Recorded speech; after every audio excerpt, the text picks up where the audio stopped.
Richard. That's what she called him. Not sir, not, "Can I take your order?" but Richard, with the familiarity of someone who had said that name countless times before. In the dim lighting of Giovanni's, our anniversary spot for 15 years, I watched my husband's face drain of color as the pretty waitress with caramel highlights and a tattoo peeking out from her collar approached our table. She froze mid-step when she saw me sitting across from him, her practiced smile faltering for just a fraction of a second. A moment so brief you'd miss it if you weren't looking for it. But I was looking. I had been looking for months. "Richard, how are you tonight? I haven't seen you in..." She caught herself, eyes darting to me, then back to him. "I mean, welcome to Giovanni's." Her voice dropped an octave. Professional now. Too late. My husband, the man who had forgotten our anniversary until I reminded him that morning, the man who reluctantly agreed to dinner, claiming he was swamped at work, stared at his menu with such intensity you'd think the secret to eternal life was hidden between appetizers and entrees. His knuckles were white. I noticed that. I noticed everything. "You know her?" I asked, voice steady despite the earthquake happening inside my chest. "What?" "No." Too quick. His eyes never left the menu. Must have me confused with someone else. The waitress, Amber, according to her name tag, stood awkwardly, pen hovering over her notepad. I could see the gold bracelet on her wrist, delicate, with a small heart charm. I'd never been one for heart charms. Too cliché, but maybe that's what men like Richard preferred. The obvious, uncomplicated symbols of affection. "Ready to order?" she asked, voice tight. "All business now." I set my menu down and looked directly at her. Her eyes were green, pretty, younger than me by at least 15 years, maybe 20. I thought about the gray hairs I'd found that morning, the ones I carefully covered with hair dye before getting ready for this dinner, the dinner I had to remind my husband about. "How do you know my husband?" I asked. Direct. Simple. The restaurant seemed to go quiet around us, though it was probably just the blood rushing in my ears. Amber's professional mask slipped, just for a moment. Fear, guilt, pity? The trifecta I'd become accustomed to seeing on people's faces over the years, usually one at a time, rarely all at once. I don't, she stammered. "Enough, Elizabeth," Richard hissed across the table. He never called me Elizabeth unless he was angry. I was Liz, sometimes Lizzie when he wanted something. Elizabeth was reserved for fights and formal introductions. "You called him by name," I said to her, ignoring him completely. "You know him." She looked at Richard, a silent plea for help. That's when I knew. That single glance told me everything I needed to know. The instinctive turning to him for protection, for guidance on what to do next. I recognized it because I used to do the same thing. "We're leaving," Richard announced, throwing his napkin on the table and standing up. Now, but I didn't move. The silverware gleamed under the soft lighting.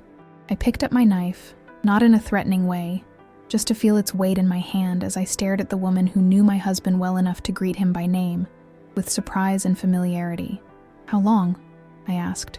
My voice sounded strange to my own ears, hollow. "Ma'am, I really don't," she began. "Don't lie to me," I said quietly. "I've had enough lies to last a lifetime." The manager appeared then, sensing trouble. "Is everything okay here?" No, nothing was okay. I was 54 years old, sitting in a restaurant where my husband of 30 years brought another woman, on our anniversary. The anniversary he had forgotten. "I need a different server," I said finally, setting the knife down. Richard slowly lowered himself back into his seat, relief washing over his face. "And a bottle of your most expensive champagne," I added. "We're celebrating." The manager nodded uncertainly, guiding Amber away. She glanced back once, regret written all over her face. "Elizabeth," Richard started. "Don't," I cut him off. "Not yet. First we drink." I watched the new waiter pour the champagne, the bubbles rising to the surface and bursting, one after another, like the fragments of my marriage, like the moments of our life together, disappearing one pop at a time. I raised my glass. "To anniversaries," I said, "and to waitresses who remember names better than husbands remember dates." I drank deeply, keeping my eyes on him over the rim of my glass. For the first time in 30 years, I saw fear in my husband's eyes. Not guilt, not remorse. Fear. Good. Because this wasn't the end of our evening. This was just the beginning. The night stretched before us like an unraveling thread, and I intended to pull on it until everything came undone, until the truth, in all its ugly glory, lay exposed on the white tablecloth between us. My name is Elizabeth Marie Winters. I live in a suburb of Boston, Massachusetts, in the same 4-bedroom colonial we bought when Richard made partner at his law firm 22 years ago. I'm the woman who remembers everyone's birthdays, who hosts Thanksgiving dinner for 16 people without breaking a sweat, who has a designated drawer for matching napkin sets, and another for emergency candles during New England's notorious power outages. I'm the woman who spent 30 years building a life while slowly disappearing inside it. Every morning, I wake up at 5:45 a.m., 15 minutes before my alarm. I've done this since our son Michael was born. Old habits die hard. I shower, dress, and make coffee before Richard stirs. I used to leave his mug ready by the coffee maker, but I stopped that ritual 3 months ago. Small rebellions are all I have these days. Our daughter, Jessica, is finishing her residency in Chicago. She calls once a week, usually rushed, always apologetic. Michael works in finance in New York. He texts more than he calls. Their childhood bedrooms remain mostly untouched. Shrines to a time when our family was intact, when I was needed, when I knew who I was beyond Richard's wife. I volunteer at the local library on Tuesdays and Thursdays. I'm on the board of the neighborhood association. I take a pottery class on Wednesday evenings. I have lunch with my sister Carol every other Friday. These are the scaffolds that hold up the structure of my days. If you asked our friends about the Winters family, they'd tell you how enviable we are. Richard, the successful attorney with the corner office downtown. Elizabeth, the perfect homemaker and community pillar. 2 high-achieving children. A summer home on Cape Cod. A marriage that has stood the test of time. No one knows how many nights I've lain awake, listening to Richard's breathing beside me, wondering who he is, who I am, what happened to us. When exactly we became strangers, sharing the same address. The first time I suspected something was wrong was a year ago. Richard's cologne changed. Not dramatically, just a different note. Something lighter, younger. When I asked about it, he said the department store was out of his usual brand. A reasonable explanation. I believed him. Then came the late nights at the office, the business trips that seemed to multiply, the missed dinners, the distracted conversations, the way he turned his phone face down whenever I entered a room. Classic signs, like a checklist from a women's magazine article titled, "Is He Cheating?" But I didn't want to be that woman. Suspicious, paranoid, clinging to a fading marriage with desperate fingers. So I told myself stories. He's working on a big case. He's stressed about the partners meeting. He's going through a midlife crisis. It'll pass. I believed my own lies because the alternative was too painful to consider. Until 3 months ago. I was returning a jacket to his closet and found a receipt in the pocket. Dinner for 2 at Giovanni's. A Tuesday night when he was supposedly in New York. The amount suggested wine. Expensive wine. I stood there in our walk-in closet, among his tailored suits and polished shoes, holding that piece of paper like it was radioactive. I didn't confront him then. Instead, I began to pay attention. I noted his schedule. I checked our credit card statements. I listened more carefully to his stories, catching the inconsistencies, the moments when he had to think too hard about where he'd been or who he'd been with. I became a detective in my own home, building a case file against the man I had loved for 3 decades. The most painful discovery wasn't the evidence of his betrayal. It was realizing how little I had been paying attention to my own life slipping away. While I was busy maintaining our home, planning holiday gatherings and remembering everyone else's important dates, I had forgotten to notice that I was fading, becoming transparent, a ghost in my own existence. I'm 54 years old. My children are grown. My husband has found comfort elsewhere, and I'm left wondering what comes next. What does a woman my age do when she discovers that everything she's built her life around is built on quicksand? I've spent 3 months asking myself this question. 3 months watching Richard more closely. 3 months rediscovering pieces of myself that got lost along the way. Taking inventory of what remains after 3 decades of putting everyone else first. The night at Giovanni's wasn't a coincidence. I knew what I was doing when I suggested we go there for our anniversary. I'd seen the same receipt twice more in those 3 months. I knew it was his spot. Their spot. I wanted to see it with my own eyes, to confirm what I already knew, to make it real.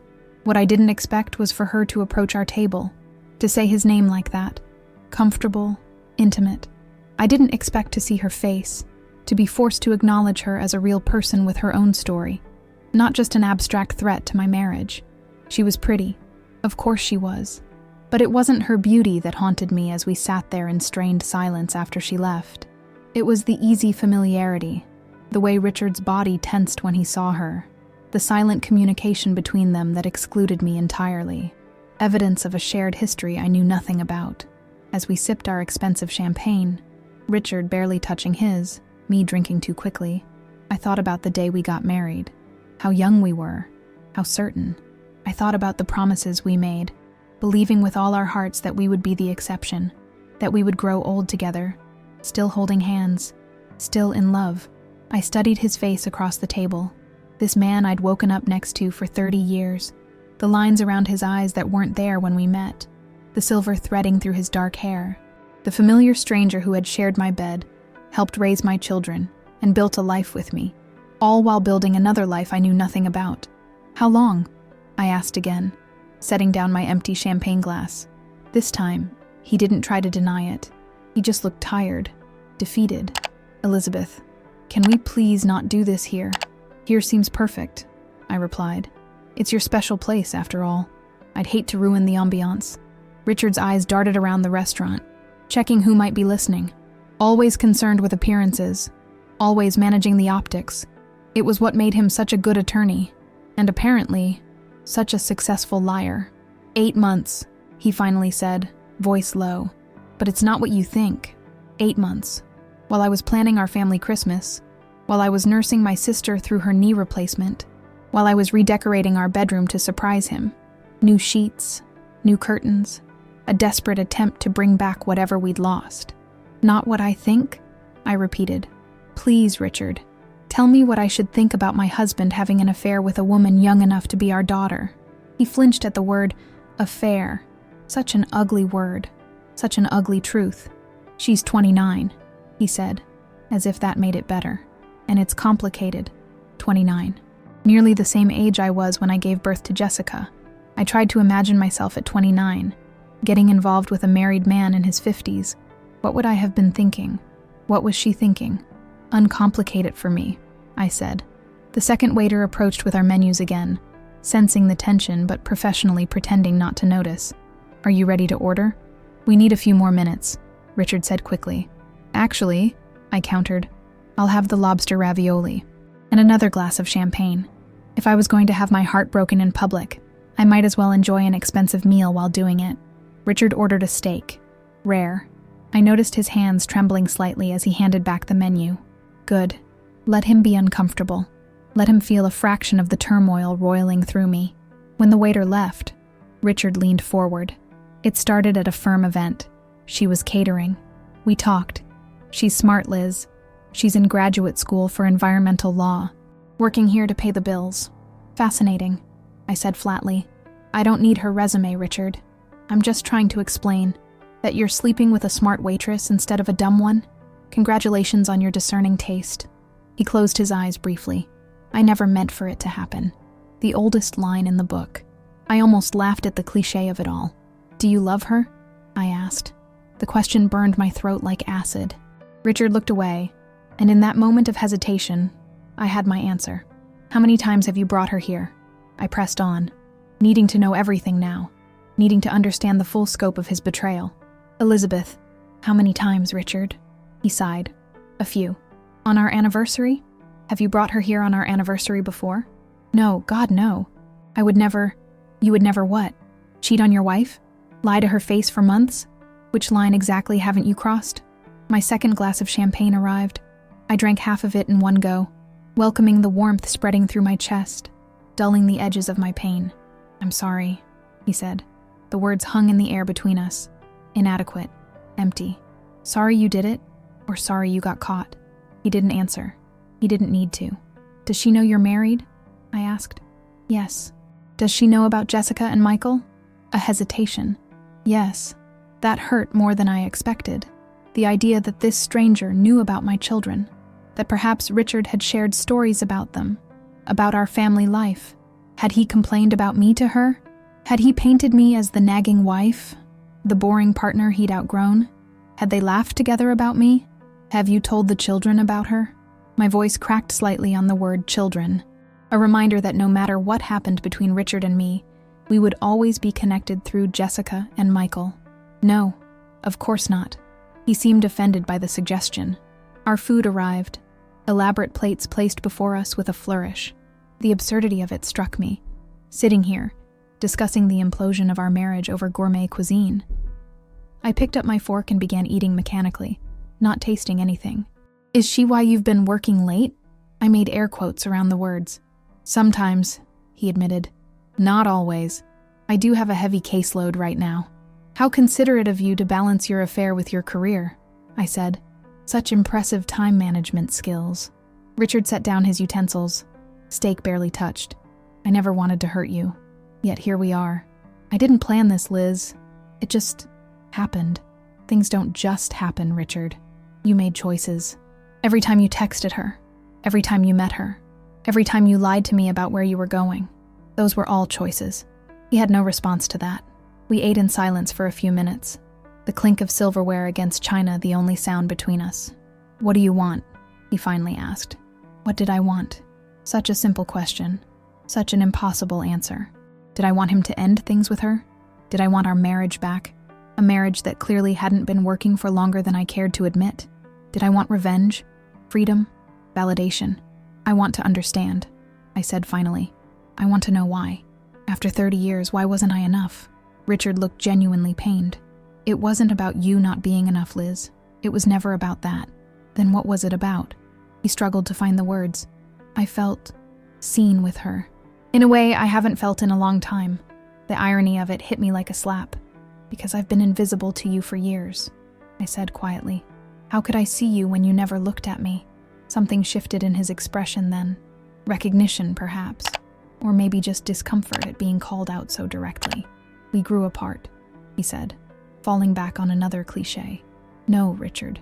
We didn't grow apart. You walked away. There's a difference. I thought about all the times I'd tried to connect with him over the past few years. The date nights he canceled.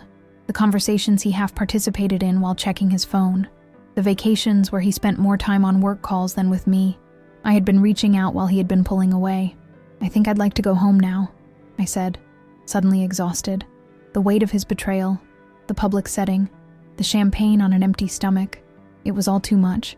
He signaled for the check immediately, relief evident in every line of his body, eager to escape this conversation, to retreat to safer ground. But as we waited for the waiter to return, I made a decision. This wouldn't be swept under the rug. This wouldn't be handled with Richard's usual efficient problem-solving. This was my life too, and for once, I would determine what happened next. The drive home was silent. Streetlights cast intermittent shadows across Richard's face as he stared straight ahead, hands gripping the steering wheel at precisely 10 and 2. Always proper, always controlled. Even now, I turned away from him, watching the familiar neighborhood slide past my window, each house containing its own stories, its own secrets. How many other women sat in cars like this, next to husbands they thought they knew? My mind drifted back to the beginning, to before. I was 22 when I met Richard Winters, a fresh graduate working as an administrative assistant at the law firm, where he was a first-year associate. He wasn't like the other young lawyers, arrogant, brash, convinced of their own brilliance. Richard was quieter, more deliberate. His confidence didn't need to announce itself.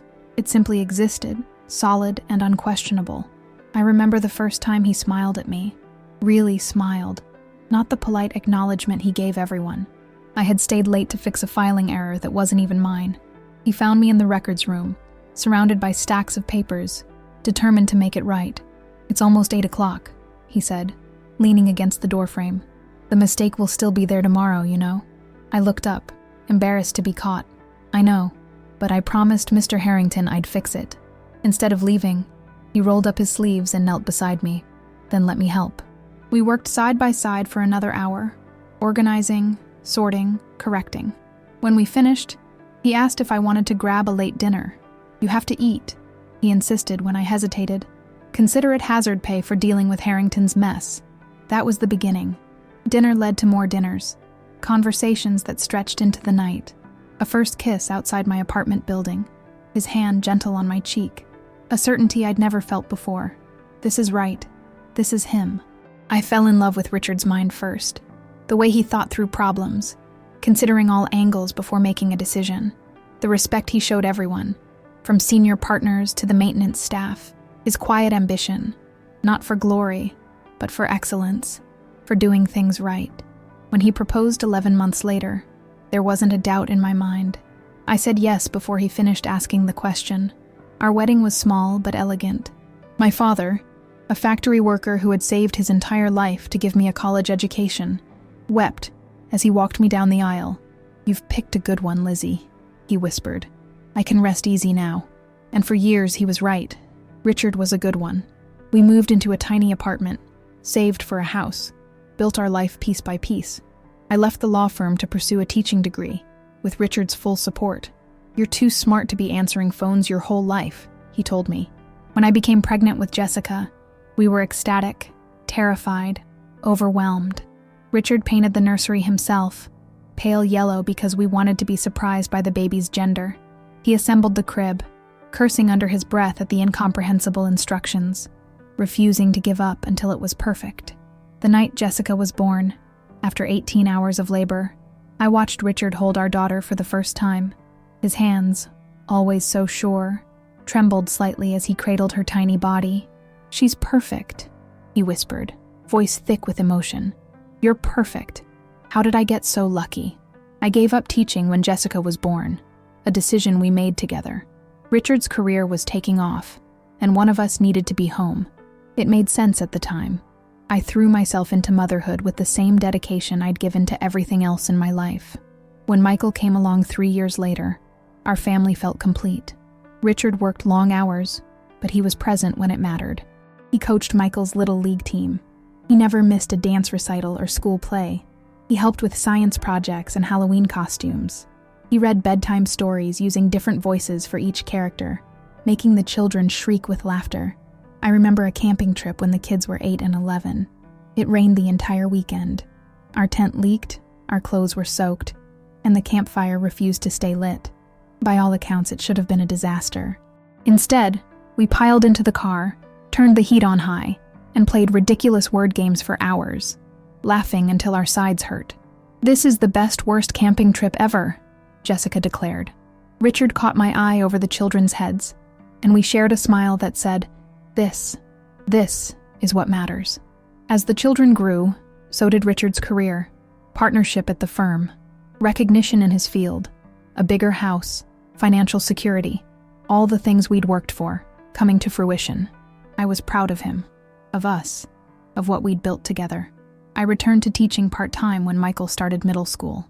Richard supported my decision, helped me prepare for interviews, listened patiently as I worried about being out of the field for so long. "You're the smartest person I know, Liz," he assured me. "They'd be lucky to have you." There were hard times, of course. The year my father died suddenly of a heart attack.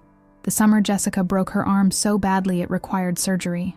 The terrifying 3 days when Michael, at 16, disappeared after a fight with Richard, only to return home shamefaced and apologetic. Through it all, we were partners, or so I thought.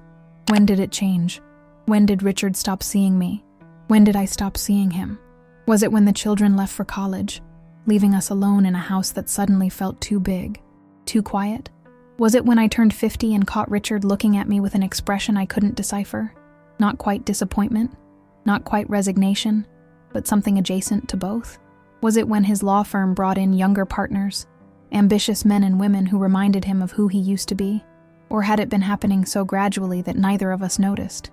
The slow drift, the incremental distance, tiny choices compounding day after day, until we were living parallel lives under the same roof.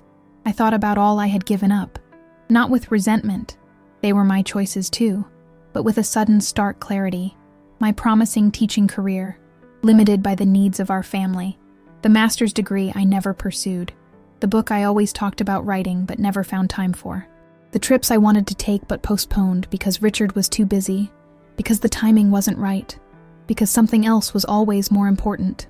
I thought about the countless meals I'd prepared, the birthdays I'd planned, the doctor's appointments I'd scheduled, The in-laws I'd managed, the household I'd maintained, all the invisible work that made Richard's success possible, all the ways I had shaped myself around his life, his needs, his dreams.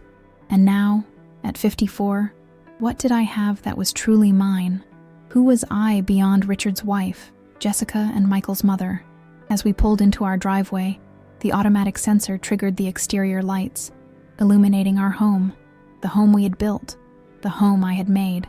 Richard turned off the engine but made no move to get out of the car. "I don't know what happens now," he said quietly, the first words either of us had spoken since leaving the restaurant. I looked at our house, at the life contained within its walls, and felt a strange sense of clarity cutting through my pain and confusion. "I do," I replied.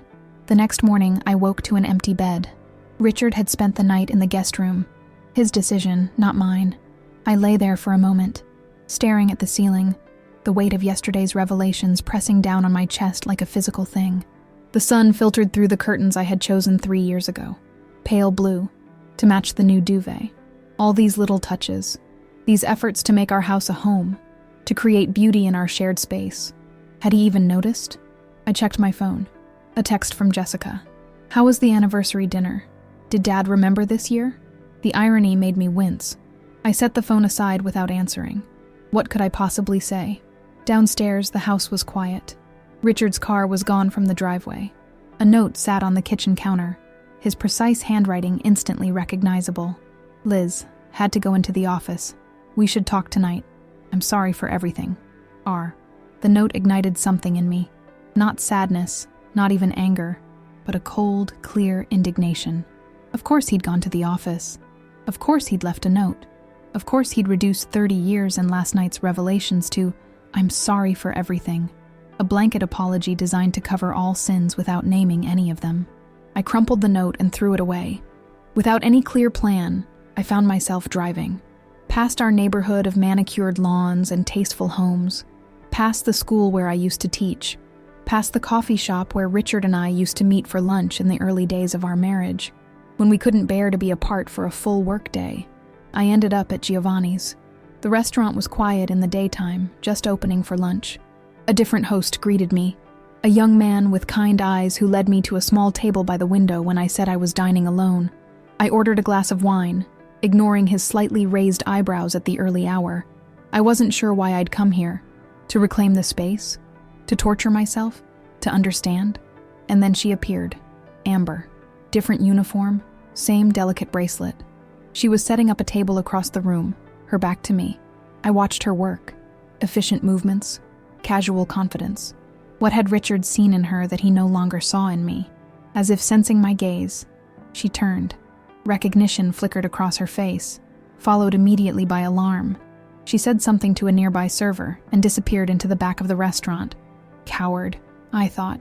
But who was I to judge? Hadn't I been avoiding difficult truths for months? Years, maybe? My phone buzzed with a text. "Richard, where are you? Tried calling the house." I didn't respond. Instead, I ordered lunch. The same lobster ravioli I'd barely tasted the night before. I ate slowly, deliberately, pausing between bites to sip my wine. No rush, no place to be, no one to attend to but myself. I was halfway through my meal when a shadow fell across my table. Mrs. Winters. Amber stood there, hands clasped tightly in front of her, shoulders squared as if bracing for impact. Up close, in the daylight, she looked even younger and tired. Shadows under her eyes that makeup couldn't quite conceal. "May I sit?" she asked. "Just for a minute." I gestured to the empty chair across from me, oddly calm. "It's a free country." She sat, perched on the edge of the seat like she might bolt at any second. "I want to apologize for last night. I should have asked for another section when I saw you both. I panicked." "How thoughtful of you," I said, the words coming out sharper than I'd intended. "Such consideration." She flinched but held my gaze. "I deserve that." "What exactly do you think you deserve, Amber? To sleep with my husband? To be the reason my marriage is falling apart? To sit here now and what? Ask for my forgiveness? My blessing?" "No," she said quietly. "None of that." "Then what?" "I don't know," she admitted. "I just couldn't let you leave thinking. I'm not some homewrecker, Mrs. Winters. That's not who I am." I laughed then, a harsh sound that made nearby diners glance our way. What would you call it then? A hobby? A career advancement strategy? She twisted the bracelet on her wrist, the one with the heart charm. Looking at it now, I realized it wasn't gold at all, just cheap gilt that was wearing thin in places. Richard told me your marriage was over, she said. He said you stayed together for appearances, for your adult children. Of course he had. The oldest lie in the book. And you believed him. Not a question. A statement. Yes. She met my eyes directly. I did. Because I wanted to. Her honesty caught me off guard. No excuses. No deflection. He took me here for my birthday, she continued. 2 months ago. Said it was his favorite restaurant. I thought it was special. That I was special. A bitter smile twisted her lips. Then I saw you two last night, and I realized this is just what he does, his routine. I'm not the first, am I? The question hit me like a physical blow. Not the first? I had assumed this was a one-time mistake, a midlife crisis, a singular betrayal. But the way she phrased it, the certainty in her voice. What makes you say that? I asked, my mouth suddenly dry. She hesitated. The way he handled it. So smooth. The right words. The right excuses. He's done this before. My wine glass trembled in my hand. I set it down carefully. How would you know that? Because I've watched men like him my whole life. My mother went through 3 husbands. All the same type. Charming, successful, convincing. She always believed she was the last wife, the one they'd finally be faithful to. She shook her head. I promised myself I'd never be like her. And yet here I am. I studied her face. The genuine regret, the embarrassment, the disillusionment. Despite everything, I felt a flicker of sympathy. She was so young, making the same mistakes so many women before her had made, believing a married man's promises, thinking she was different, special, the exception. How long? I asked, the same question I'd asked Richard. 6 months, 2 months less than Richard had claimed. Either he was lying, or it had started even before he admitted. He told me 8, I said. She frowned. We met 8 months ago, at an event here. But it wasn't. We didn't. She trailed off, uncomfortable with the explicit admission. Sleep together right away? I finished for her. How restrained of you both. She looked down at her hands. I should go. My break's almost over. Did he buy you that bracelet? I asked suddenly. Her hand went to her wrist, fingers touching the heart charm. Yes, for my birthday. My birthday had been 3 weeks ago. Richard had given me a gift card to a spa. For some me time, he'd said. No bracelet, no heart charm, no sentiment at all. My phone buzzed again. Richard, calling now. I sent it to voicemail. Do you love him? I asked Amber, echoing the question I'd asked Richard the night before. She didn't answer immediately, considering the question with a seriousness that surprised me. I thought I did, she said finally. Now I don't know what I feel. Mostly stupid. And sorry. Really, really sorry. She stood to leave, then paused. He has another phone, she said. One you don't know about. He keeps it in his briefcase. With that parting gift, she walked away, disappearing back into the kitchen. I sat frozen, the implications of her words sinking in. Another phone, hidden from me. How many others had there been before Amber? How many text messages, calls, secrets? I paid my bill and drove home in a daze. The house felt cavernous, full of shadows and secrets I'd been too blind to see. I went straight to Richard's home office. His briefcase wasn't there. He'd taken it to work, of course, but I knew where to look next. In our bedroom, I opened his closet, pushed aside the hanging suits, reached for the locked safe in the back corner where he kept important documents. The combination was our wedding date, or had been, the last time I checked. I tried it now. 06-1594. The safe didn't open. I tried Jessica's birthday, Michael's birthday. Nothing. With shaking hands, I tried one more. Amber's birthday, as near as I could guess from her apparent age. 06-15-94. The safe clicked open. He hadn't changed the combination. He'd just told me the wrong date at Giovanni's. Our anniversary wasn't June 15th. It was June 14th. He'd been wrong by 1 day, a day that apparently matched his girlfriend's birthday. The coincidence was too cruel to be believed. Inside the safe, I found what I was looking for. A small silver phone. Burner, basically. I turned it on. No password protection. Why would there be? I was never supposed to find it. The text messages loaded. Dozens of conversations. Different names, different women. Amber was right. She wasn't the first. She wasn't even the only current one. I sat on the floor of our closet, surrounded by Richard's expensive suits, his polished shoes, the trappings of the successful life we'd built together, and I read message after message. Years of betrayal documented in digital conversations, neatly organized, extending back further than I could have imagined. I'd been a fool, a trusting, devoted, willfully blind fool. When Richard found me there 3 hours later, I was still sitting on the closet floor, the phone in my lap. Tears dried on my face. I looked up at him standing in the doorway, his expression a mixture of shock and resignation.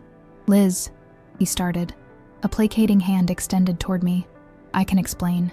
30 years, I said, my voice hoarse from crying. 30 years, Richard. Was any of it real? Of course it was real, Richard said, taking a step toward me. "Liz, you have to believe that." I held up the phone like a shield. Don't come any closer." He stopped, hands dropping to his sides. "You went through my things. That's what you're concerned about right now? My invasion of your privacy?" I laughed, a hollow sound that echoed in the confines of the closet. "After what I found?" Richard ran a hand through his hair, a gesture so familiar it made my chest ache. "It's not what you think." "Stop saying that," I snapped. "It's exactly what I think. It's worse than what I think." I gestured with the phone. "Amber, Jennifer, Sophia, Kristen. How many others, Richard?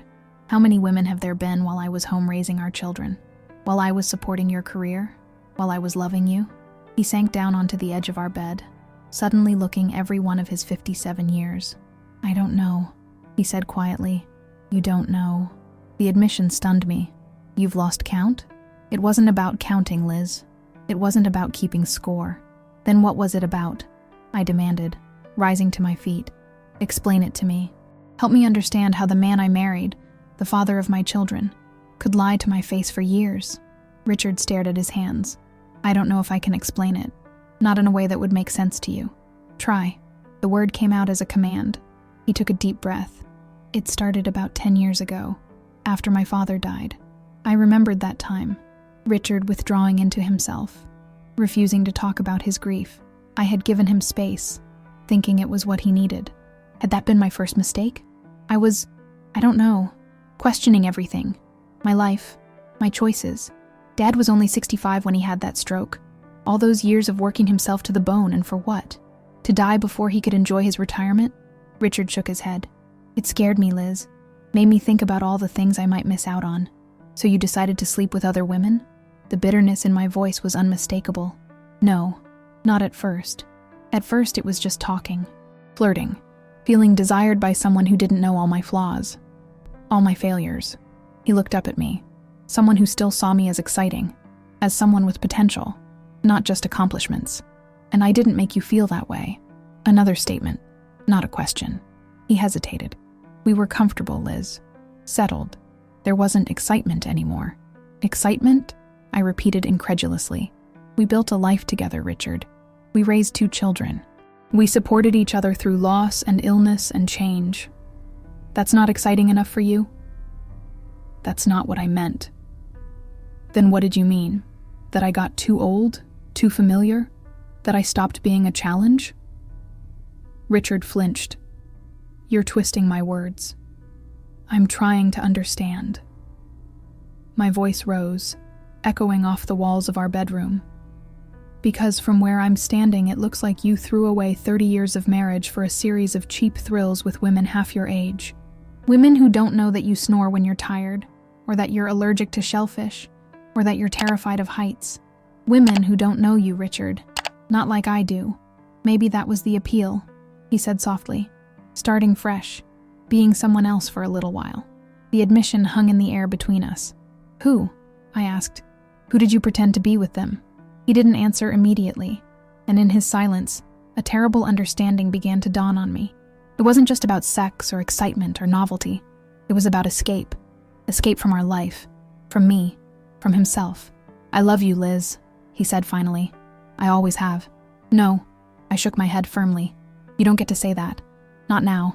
Not after what I found. It's the truth." "The truth?" I held up the phone again.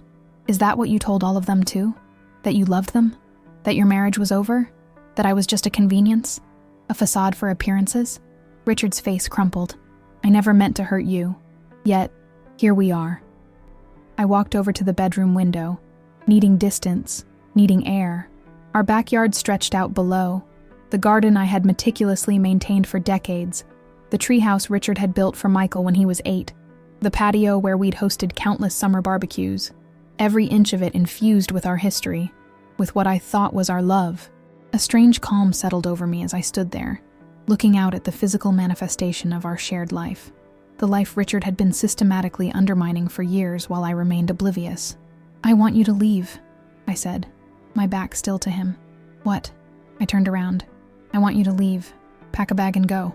I need time to think, to process all of this, and I can't do that with you here. Liz, be reasonable. This is my house too. Yes, it is. The house you paid for with the career I helped build. The house where I raised your children and maintained your respectable image as a devoted family man. I crossed my arms over my chest. I'm not asking you to sign it over to me. I'm asking for space. For time. Richard stood, a flash of the old authority returning to his posture. And if I refuse, something inside me shifted, a tectonic plate sliding into a new position, irreversible and profound. Then I call Jessica and Michael right now. I tell them everything. I send them the evidence. I held up the phone. Is that what you want? For our children to know what their father has been doing all these years? It was a low blow, using the children as leverage, but I was beyond caring about fighting fair. Richard had never fought fair. He'd been playing an entirely different game, with entirely different rules for years. His face went ashen. You wouldn't. Try me, I said. And for the first time in our confrontation, I felt a flicker of power. They deserve to know who you really are, who we really are. We stood in tense silence, a standoff neither of us had ever imagined we'd find ourselves in. After what felt like an eternity, Richard's shoulders sagged in defeat. Fine, I'll go to the Marriott downtown, for a few days, until we can talk calmly about this.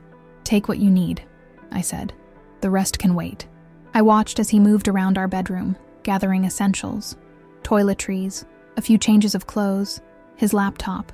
It was surreal, this dismantling of our shared space, this physical manifestation of the emotional distance that had been growing between us for years without my knowledge. As he zipped his overnight bag, he turned to me. What are you going to do? The question caught me off guard. What was I going to do? For so long, my choices had been shaped by my role as Richard's wife, as Jessica and Michael's mother. Now, standing in our bedroom as the foundations of that identity crumbled around me, I felt strangely unmoored, but also free. I don't know yet, I answered honestly, but for once I'll be deciding for myself. Richard nodded slowly. I really am sorry, Liz, for all of it. I know you are, I said, but your sorry doesn't fix me. After he left, I stood in the middle of our bedroom, alone. The house felt different already, lighter, somehow, as if Richard's deceptions had been a physical weight pressing down on the walls and floors, and now that they were exposed, the pressure had been released. I showered, letting the hot water wash away the tears and anger and shock of the past 24 hours. As steam filled the bathroom, I caught my reflection in the mirror, a woman I barely recognized, older than I remembered, sadder, but also, strangely, stronger. The woman in the mirror had survived a betrayal that would have seemed insurmountable just days ago, and yet here she was, still standing. Wrapped in a towel, I returned to the bedroom and began to strip the bed. I couldn't bear to sleep on sheets that held the imprint of our shared history, the lies and secrets that had seeped into the fabric over years. As I yanked the fitted sheet from the mattress, something caught my eye. A small leather-bound book wedged between the mattress and the box spring. Richard's journal. I sat on the bare mattress, the journal heavy in my hands. Another invasion of privacy, another line to cross. But after what I'd discovered today, did such lines even matter anymore? I opened the journal and began to read. The journal wasn't recent. The dates at the top of each entry went back 15 years. I flipped through, scanning for anything relevant, until a familiar date caught my eye. June 15th, the day Richard had claimed was our anniversary. Exactly 10 years ago. Met someone today, the entry began. My heart sank, even as a perverse curiosity drove me to continue reading. Conference in Chicago. Name's Diane. Securities attorney from New York. Smart, challenging. Made me feel alive in a way I haven't in years. I forced myself to read on, entry after entry documenting the beginning of Richard's first affair. His excitement, his justifications, his guilt, minimal as it was. Liz would never understand, he wrote. She settled into domesticity so completely. Sometimes I wonder if the woman I married is still in there somewhere, or if she's been entirely consumed by being Mrs. Winters, perfect wife and mother. The unfairness of it stung. I had built my life around our family because we'd agreed that was best. Because Richard's career demanded so much of his time and energy. Because someone had to be there for Jessica and Michael.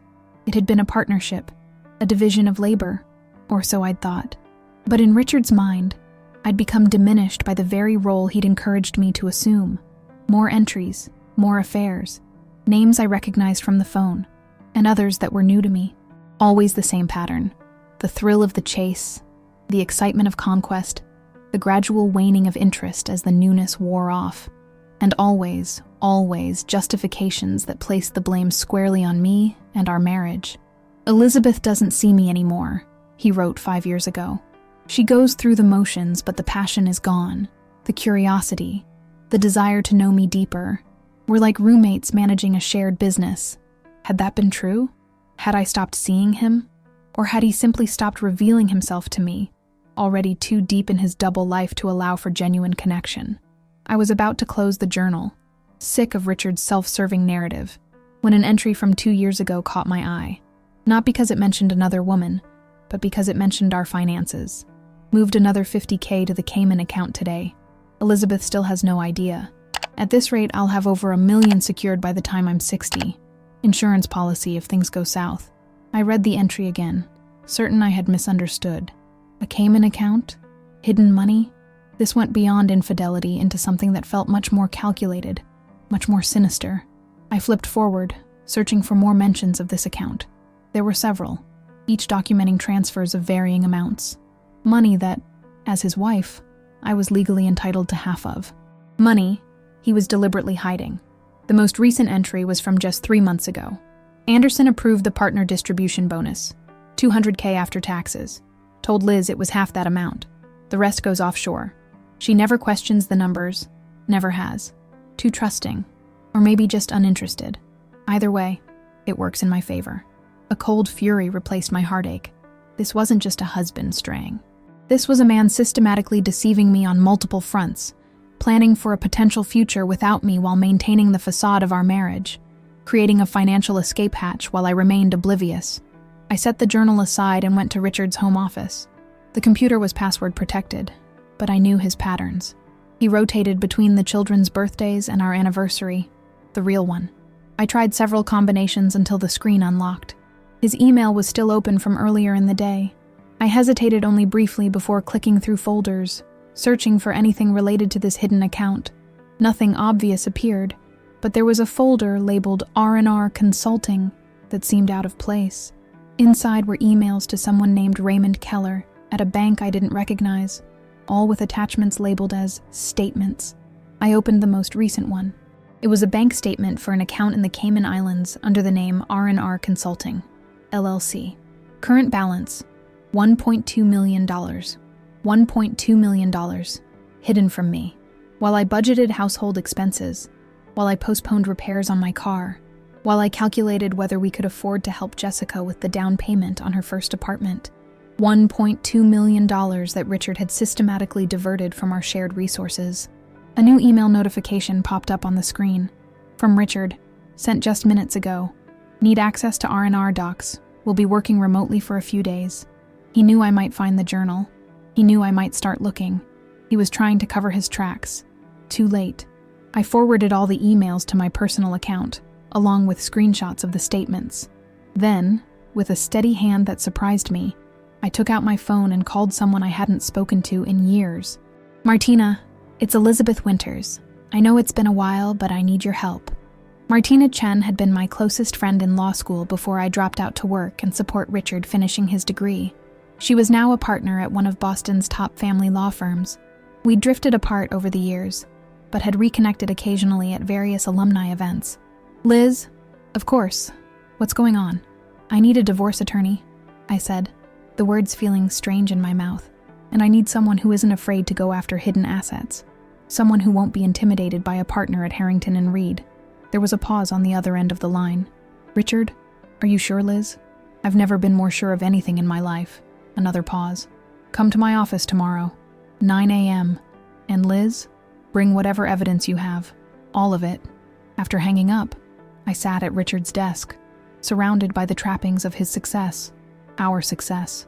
The degrees on the wall, one of which should have been mine. The family photos arranged just so.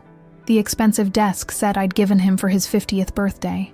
All of it a carefully constructed image that masked a very different reality. I thought about calling Jessica and Michael.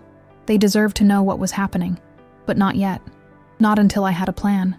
Not until I could tell them with certainty what came next. Instead, I did something I hadn't done in years. I called Carol, my sister. Can I stay with you for a few days? I asked when she answered. Liz, what's wrong? Are you okay? No, I answered truthfully. But I will be. I just need somewhere to go while I figure things out. Of course. You know you're always welcome. But what about Richard? Richard's not in the picture right now. Oh, Liz, I'm so sorry. Don't be, I said, surprised to find I meant it. This has been a long time coming. I just didn't know it. I packed a small suitcase with essentials, clothes, toiletries, medications. I took the journal and the burner phone. I took the only photo of my parents that I had, the one that usually sat on my bedside table. I was leaving nearly everything else behind. But these things, the evidence and the reminder of where I came from, these I needed. Before walking out the door, I did one more thing. I went to our safe, the real one, in Richard's office, not the hidden one in the closet, and removed half of the cash that was kept there for emergencies, $20,000.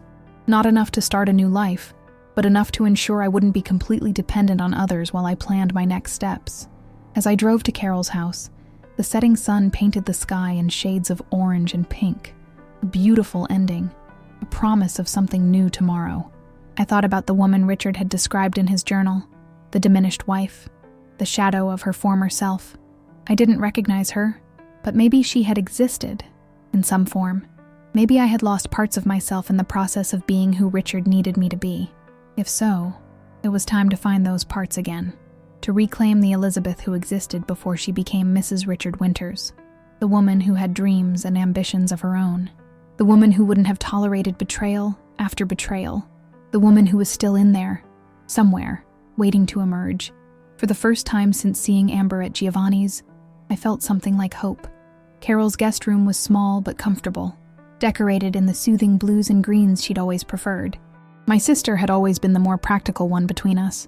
Divorced after a brief, disastrous marriage in her 20s, she'd built a successful physical therapy practice and never remarried. One mistake was enough for me, she'd say whenever the topic arose. I'd rather be alone and peaceful than coupled and miserable. I'd always thought her view was too cynical. Now I wondered if she'd been the wise one all along. You want to talk about it? She asked as we sat on her patio that evening, glasses of wine in hand. The neighborhood was quiet, so different from my suburban enclave with Richard. Not yet, I said, but soon. I just need to get my thoughts straight first. She nodded, respecting my space in the way only someone who truly knows you can. Well, when you're ready, I'm here. And Liz, whatever it is, you're stronger than you think. The next morning, I dressed carefully for my meeting with Martina. Black slacks, emerald blouse, the pearl earrings Richard had given me for our 20th anniversary. A small act of defiance, wearing his gift to plan our separation. I caught Carol watching me as I prepared to leave. You look like you're going into battle, she observed. I smiled grimly. In a way, I am. Martina's office occupied the 22nd floor of a gleaming downtown high-rise. The reception area spoke of success and discretion, muted colors, expensive furniture, soft music playing just loudly enough to ensure conversations couldn't be easily overheard. Elizabeth, Martina greeted me with a warm hug that belied the professional setting. She'd aged well in the years since I'd seen her last, silver streaks in her dark hair only adding to her air of authority. I wish we were meeting under better circumstances. So do I replied, as she led me into her corner office with its stunning view of the harbor. For the next 2 hours, I laid out everything. The affairs, the hidden account, the deception that had apparently defined my marriage for at least the past decade. Martina listened without interruption, taking occasional notes, her expression giving nothing away. When I finished, she leaned back in her chair, studying me thoughtfully. "You have a strong case for divorce on grounds of adultery," she said finally. "And the hidden assets? That's what we call financial infidelity. Judges don't look kindly on spouses who hide money, especially when it's as systematic as this appears to be." "What do I do now?" I asked, feeling suddenly overwhelmed by the practicalities of dismantling a 30-year marriage. Martina's expression softened slightly. "First, we document everything. The evidence you've brought is a good start, but we need more. Bank statements, tax returns, property deeds, anything that shows the full extent of your marital assets. Most of that is in Richard's control," I admitted. "He's always handled our finances." "That's not unusual," she assured me, "but it stops now. We'll file for formal discovery, which will legally compel him to provide complete financial records. And Liz?" Her gaze sharpened. "We're going to request a forensic accountant. Someone who can trace where every dollar has gone for the past 7 years. 7 years. The statutory limit for financial discovery in divorce proceedings. I wondered how much I would never know about the years before that. What about the Cayman account?" Martina smiled thinly. "Offshore accounts aren't the impenetrable fortresses they once were. There are international agreements, reporting requirements. Richard isn't the first spouse to try hiding money offshore, and the courts have gotten quite adept at dealing with it. Trust me." I did trust her. For the first time since finding Amber's bracelet, I felt like I had an ally who understood not just the emotional devastation, but the practical ramifications of what Richard had done. "What else should I be doing?" I asked. "Document everything. Keep a journal of any interactions with Richard. Save emails, texts, voicemails. If he admits anything about the affairs or the money, make note of it." She paused. "And Liz? Take care of yourself. Divorce is a marathon, not a sprint. It's going to be emotionally draining, especially given the circumstances." I nodded, already feeling the weight of what lay ahead. "Richard will fight this. He'll use every legal trick in the book." "Let him," Martina said, her confidence unwavering. "That's what I'm here for. My firm has gone up against Harrington and Reed plenty of times. Their reputation doesn't scare me." As I prepared to leave, Martina handed me a thick folder. "Information about the divorce process. My direct number is on the front. Call anytime, day or night." "Thank you," I said, clutching the folder like a lifeline. "One more thing," she added. "I'm going to recommend we file for temporary support and exclusive use of the marital home while the divorce is pending. There's no reason you should be staying with your sister while Richard gets comfortable in a hotel. That house is as much yours as it is his. More so, given that you're the one who made it a home." I hadn't considered that possibility. The thought of returning to the house without Richard was both appealing and terrifying. It was mine, yes, but it was also filled with memories, with reminders of the life I thought we'd shared. "Think about it," Martina advised, seeing my hesitation. "But don't wait too long. In these situations, establishing physical possession of the home can be important." I left her office with a plan beginning to form, not just for the divorce, but for what came after, for the life I would build from the ashes of this one. Over the next few days, I followed Martina's advice meticulously. I set up a separate bank account at a different bank from the one Richard and I used. I ordered copies of our tax returns for the past 7 years. I made an inventory of valuable items in our home, complete with photos and estimated values. Richard called and texted repeatedly. I responded only with brief messages. "I'm safe. I'm figuring things out. I need space." After the 3rd day, his tone changed from concern to irritated. "This is ridiculous, Liz. We need to talk about this like adults. Come home." Home. As if it were that simple. As if I could just return to the house we'd shared and pretend the foundation wasn't crumbling beneath us. On the 5th day, a courier delivered an envelope to Carol's house.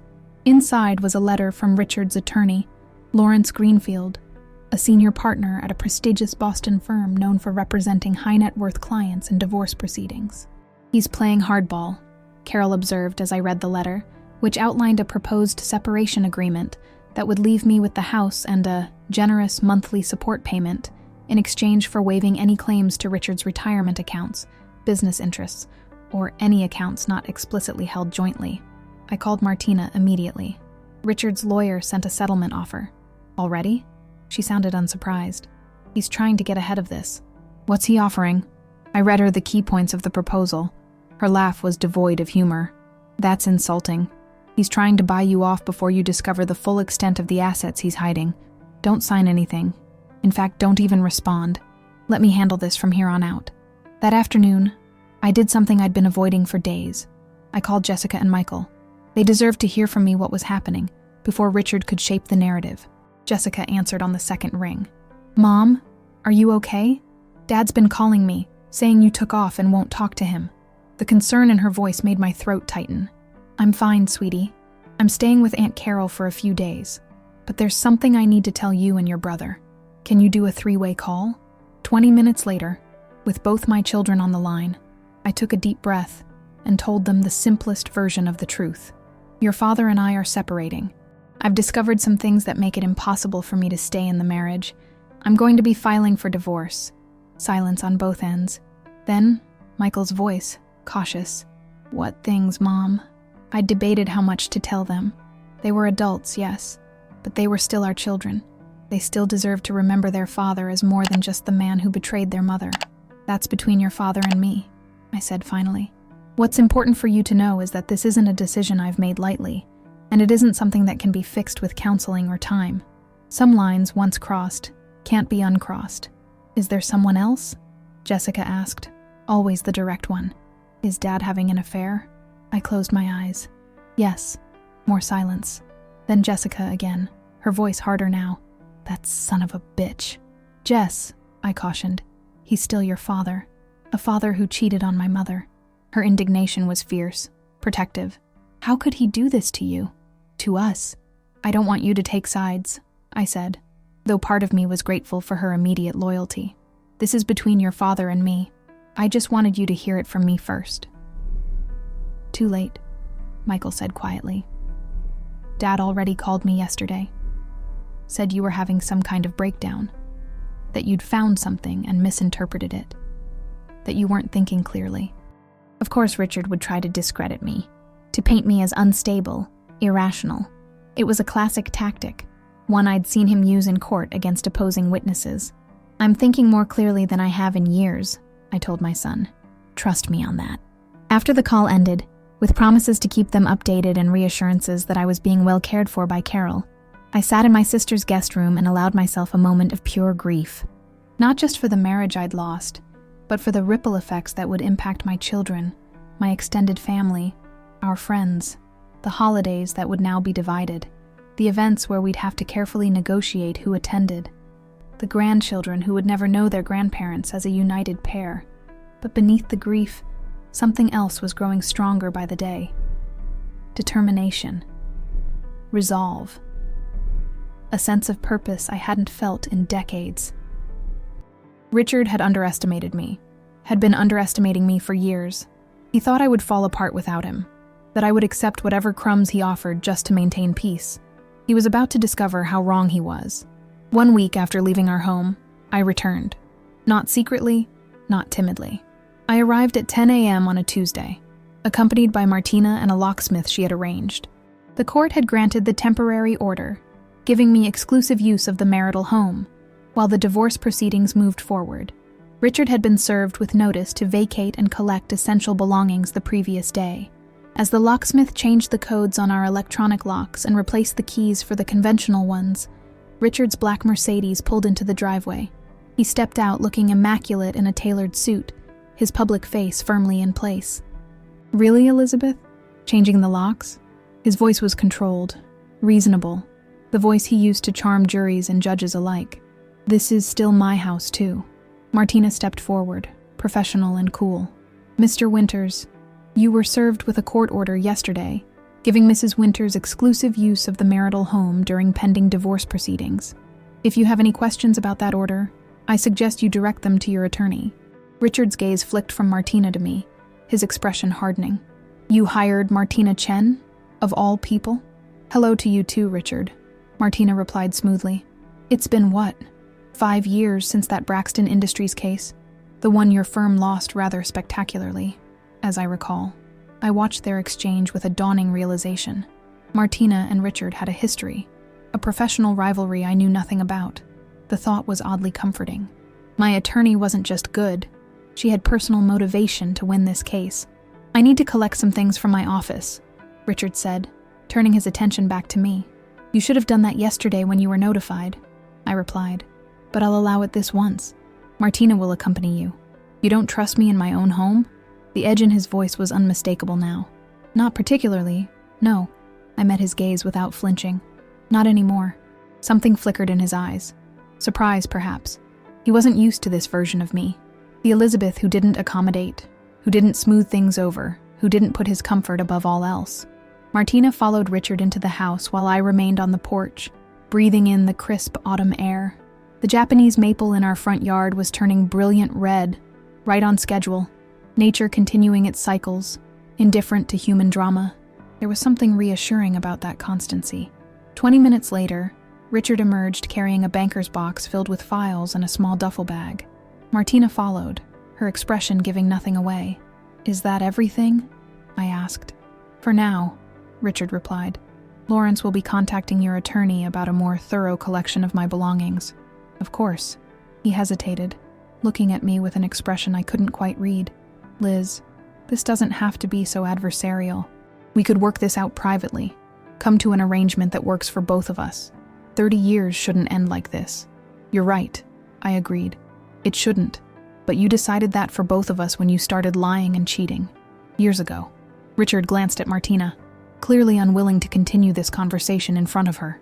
"We should talk. Just us." "Everything goes through our attorneys now," I said firmly. He shook his head, a hint of his true anger finally showing through the controlled exterior. "You've changed." "Yes," I acknowledged. "I have." After he drove away, Martina turned to me with a raised eyebrow. "He's rattled. That's good. Men like Richard aren't used to losing control of the narrative." "Was he in the office long?" "Long enough to see that you've moved his things, and that there's a box of evidence on the desk." I had spent the morning before their arrival carefully preparing Richard's home office. I'd removed his personal items, photographs, awards, mementos, and placed them in neatly labeled boxes in the garage. In their place, I'd arranged the evidence of his betrayal: the journal, printouts of the offshore account statements, screenshots of text messages, a timeline I'd created of his affairs, as best I could reconstruct from the available information. It wasn't for the courts. Martina would handle the legal evidence. It was a message to Richard. "I know everything. I see you clearly now. The game is over." "How did he react?" I asked. Martina's smile was subtle but satisfied. "Let's just say I don't think he'll be underestimating you again." The next 2 weeks passed in a blur of legal meetings, financial disclosures, and adjusting to living alone in the house that had always been filled with family. I redecorated the master bedroom. New paint, new bedding, new artwork. I converted Richard's office into a reading room for myself, filling the built-in bookshelves with novels I'd always meant to read but never found time for. Richard's attorney sent increasingly aggressive letters, demanding concessions, threatening prolonged legal battles if I didn't agree to his terms. Martina responded with calm professionalism and absolutely no compromises. "He's bluffing," she assured me after a particularly nasty exchange. "Our forensic accountant has already identified 3 more accounts Richard didn't disclose. He knows we're getting closer to the full picture." The children reacted differently to the separation. Jessica was firmly in my corner, her anger at her father's betrayal unwavering. Michael was more reserved, caught between loyalty to both parents. I encouraged them both to maintain their relationships with Richard, regardless of how they felt about his actions. "He's still your father," I reminded them. That hasn't changed.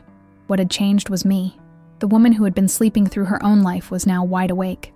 I enrolled in a creative writing class at the local community college, something I'd always wanted to do but had never made time for. I reconnected with old friends who had drifted away during my marriage. I began volunteering at a women's shelter, offering support to others going through their own personal upheavals. And then, 6 weeks after I'd left Giovanni's restaurant with my world shattered, I received an unexpected visitor. The doorbell rang on a Sunday afternoon as I was sorting through old photo albums, deciding what to keep and what to set aside for Richard to claim later. When I opened the door, Amber stood there, nervously shifting from foot to foot. "Mrs. Winters," she began. "I know I'm probably the last person you want to see, but I needed to talk to you." My first instinct was to close the door in her face. This young woman represented everything I had lost, everything that had been taken from me through deception. But something in her expression, earnest, troubled, made me pause. "What could we possibly have to talk about?" I asked, not unkindly, but firmly. "Richard came to see me at the restaurant last night," she said. "He was different, angry. He said you were trying to ruin him, that you'd discovered his accounts and were going to take everything he'd worked for. He seemed desperate." She wrapped her arms around herself, as if suddenly cold despite the mild day. "He scared me." I studied her face, the genuine concern, the fear. This wasn't just about Richard anymore. This was about another woman who had been deceived by him, albeit in a different way. "Come in," I said, stepping aside. In my newly redecorated living room, Amber perched awkwardly on the edge of the sofa. She'd removed the heart charm bracelet, I noticed. "I didn't know the full extent of his lies," she said without preamble. "Not just to you, but to me. He told me his marriage was over in all but name, that you two had an understanding, that he was planning to leave after your youngest finished college." She shook her head. "I was stupid to believe him, I know that now. But last night made me realize just how much I didn't know about him, how dangerous he might be when cornered." "Did he threaten you?" I asked, suddenly alert. "Not explicitly, but he implied I should be careful what I say to anyone about their relationship, that my future could be complicated if the wrong information got out." She looked up at me, eyes wide. "I think he's afraid I'll be a witness for you in the divorce, that I know too much." A chill ran through me. This wasn't the Richard I knew, or thought I knew. But then, hadn't the past weeks proven how little I truly knew the man I'd been married to for 30 years? "What exactly do you know?" I asked carefully. Amber took a deep breath. "About the money, the accounts. I've seen statements on his phone when he left it unlocked. I heard him on calls sometimes, talking about transfers, about keeping things clean. I didn't understand what it meant then, but after seeing him last night," she trailed off. "Are you willing to make a statement? To put this on record?" She nodded slowly. "That's why I'm here. I know it won't make up for anything, but it's the right thing to do. And honestly, I'm scared of him now. I need this documented somewhere in case anything happens." I called Martina immediately, who arranged for Amber to meet with one of her associates that same afternoon to provide a sworn statement.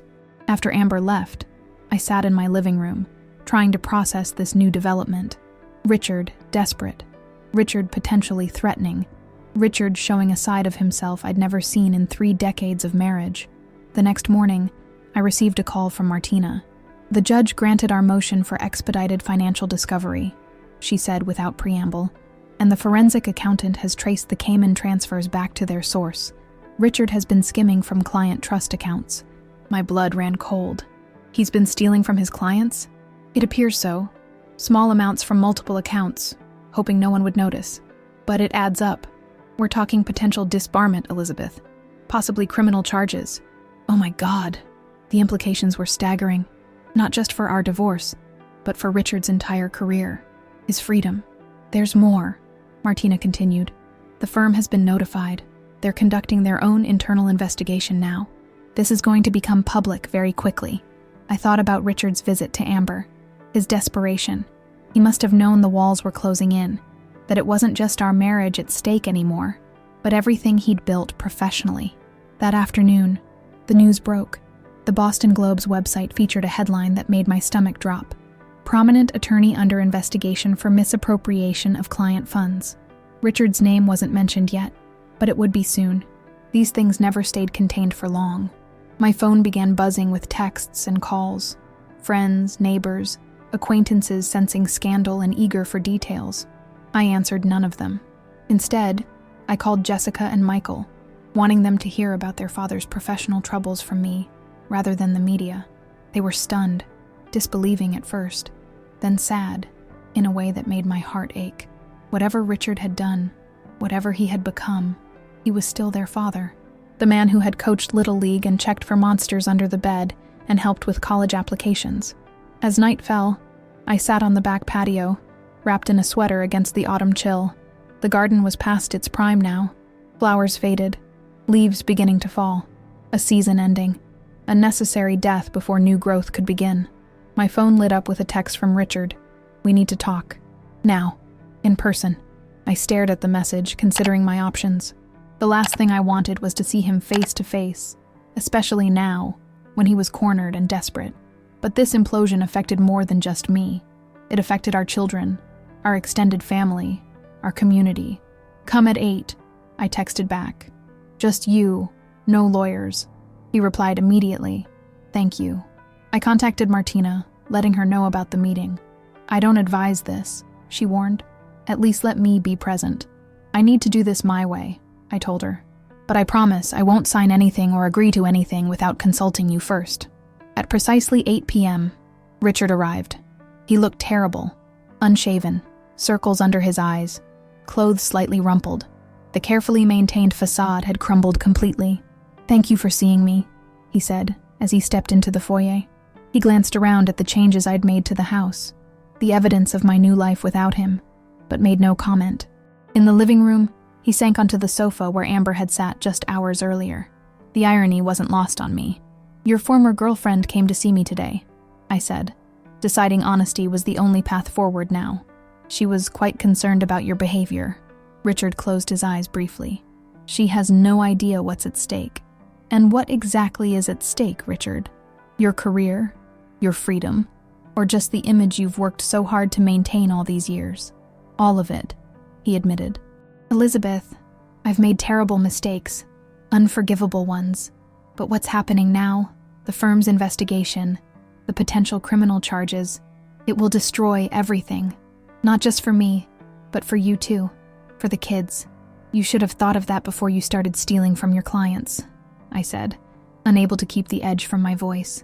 Before you started hiding money offshore, before you betrayed every principle you claimed to stand for. I know. His voice cracked slightly. I know that now. But Liz, please, if you go through with this divorce, if you push for full disclosure of all the accounts, everything will come out. Everything. There won't be anything left to salvage. I studied him. This broken version of the man I'd once loved. The man I'd built a life with. The man who had lied to me for years. What exactly are you asking me to do? Drop the demands for the offshore accounts. Accept the settlement I've offered. It's generous, Liz. More than fair. You get the house, a substantial monthly payment, half of all the known assets. Just let the rest go. So you can continue hiding your crimes? Continue lying? I shook my head. That's not going to happen, Richard. He leaned forward, desperation etched in every line of his face. You don't understand. If this goes public, if I'm disbarred or worse, there won't be anything left for either of us. No monthly payments, no secure future. My reputation, our family name, all of it gone. You should have thought of that before you started leading a double life. Please, Liz, for the kids, for 30 years of history, don't destroy everything we've built. I looked at him, really looked at him, and saw not the powerful attorney, not the charming husband, not the family man, but a frightened, cornered man facing the consequences of his own actions for perhaps the first time in his life. I'm not destroying anything, Richard, I said quietly. You did that all on your own. One lie, one betrayal, one theft at a time. Richard left that night with no agreements, no concessions, just the knowledge that I would not be complicit in hiding his misdeeds any longer. The investigation into his professional misconduct accelerated in the days that followed. His firm placed him on administrative leave. The Massachusetts Bar Association opened an ethics inquiry. Clients began withdrawing their business, their trust shattered. Our divorce proceedings continued in parallel, but with a different tone now. Richard's attorney, recognizing the weakened position his client was in, became more amenable to a fair division of assets. The offshore accounts were disclosed, all of them, not just the ones we had already discovered. The grand total was staggering, nearly $2 million hidden away over the course of a decade. The media covered the story with increasing interest as more details emerged. Prominent attorney faces disbarment. Divorce amid financial scandal, read one headline. Double life of Boston legal elite exposed, proclaimed another. I declined all requests for interviews, protecting what privacy remained for myself and our children. Jessica and Michael handled the public exposure of their father's crimes differently.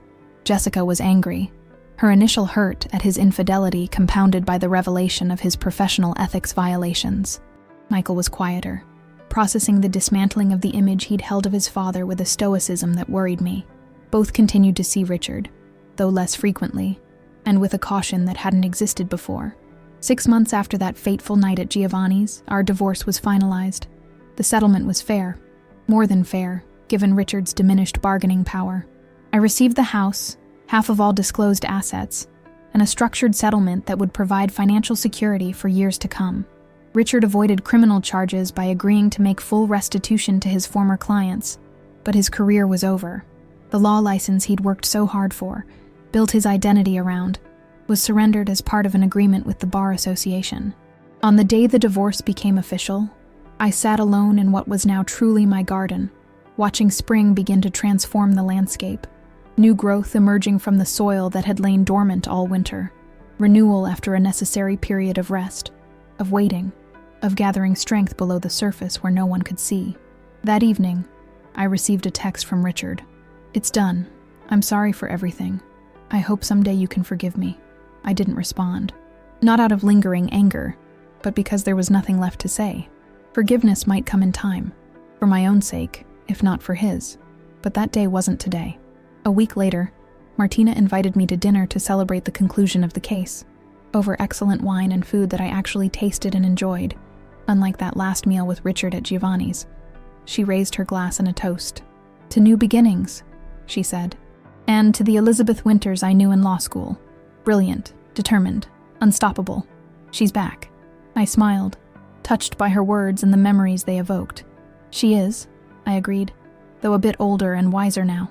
Speaking of which, Martina set her glass down, suddenly serious. "Have you thought about what comes next?" I had been thinking about little else. With the divorce settled, with my financial future secure, with the children grown and building their own lives, what did I want for myself? Who was I now, beyond the roles that had defined me for so long? "I've applied to finish my law degree," I told her. "Boston University has a program for people like me, those who started but never completed their legal education. It will take 2 years. Martina's face lit up. "That's fantastic. And after? Would you consider joining a firm?" "I don't know yet. I'd been contemplating various paths, none of them clear yet. I'm interested in family law, actually, helping women navigate divorce, especially in cases involving financial deception. But that's a decision for another day."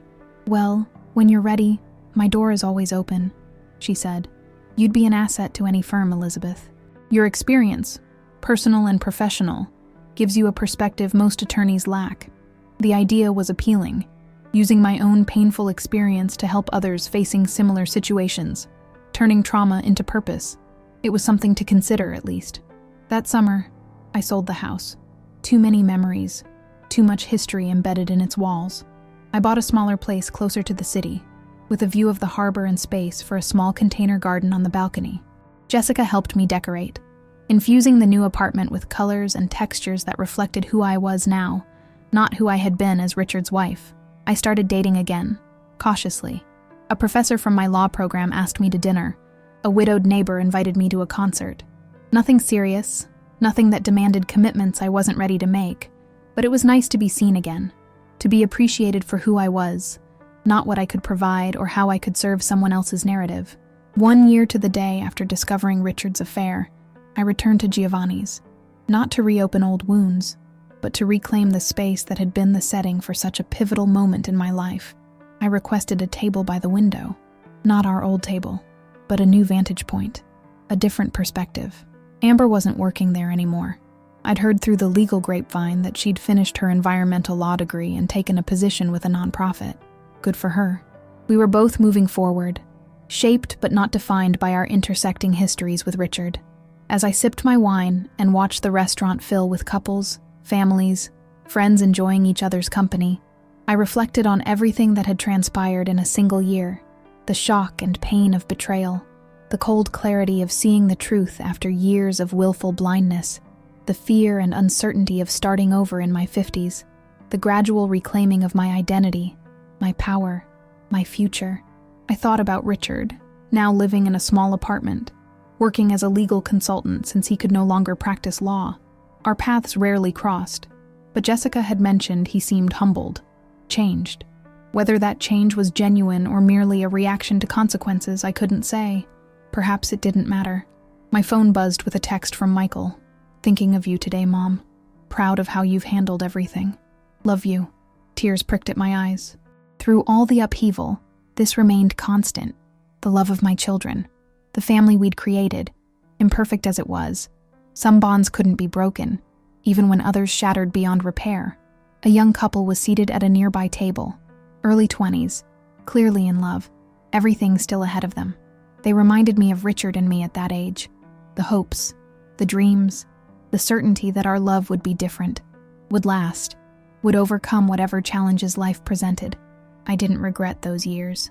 Despite everything, I couldn't bring myself to wish away 3 decades that had given me my children, countless moments of genuine joy, and ultimately, the strength I discovered within myself when everything else fell away. The waiter approached my table. "Can I get you anything else?" I smiled up at him. "Just the check. I have a class in the morning." As I walked out of Giovanni's for what would likely be the last time, I felt lighter. The restaurant would always be part of my story, but it was no longer a place of pain, just one setting in a life that continued to unfold in unexpected ways. Outside, the evening air was crisp with early autumn, my favorite season, a time of transition, of letting go what needs to be released, of preparing for new possibilities. I was 55 years old. More than half my life had been spent as Elizabeth Winters, wife of Richard, mother of Jessica and Michael. But the chapters ahead would be written on my own terms, by my own hand, with my own voice. The woman who walked out of Giovanni's that night was not the same one who had entered it a year earlier. She was stronger, wiser, more compassionate toward herself and others. She understood now that betrayal doesn't define you, how you respond to it does.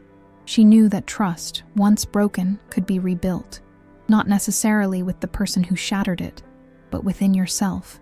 Trust in your own judgment, your own worth, your own capacity to survive what once seemed unsurvivable. She had learned that endings, painful as they are, make space for new beginnings, that what feels like devastation in the moment can be, with time and perspective, the foundation for a more authentic life. As I walked toward my car, I caught a glimpse of my reflection in a storefront window. I paused, really looking at myself, gray strands silvering my dark hair, lines at the corners of my eyes and mouth that spoke of both laughter and tears.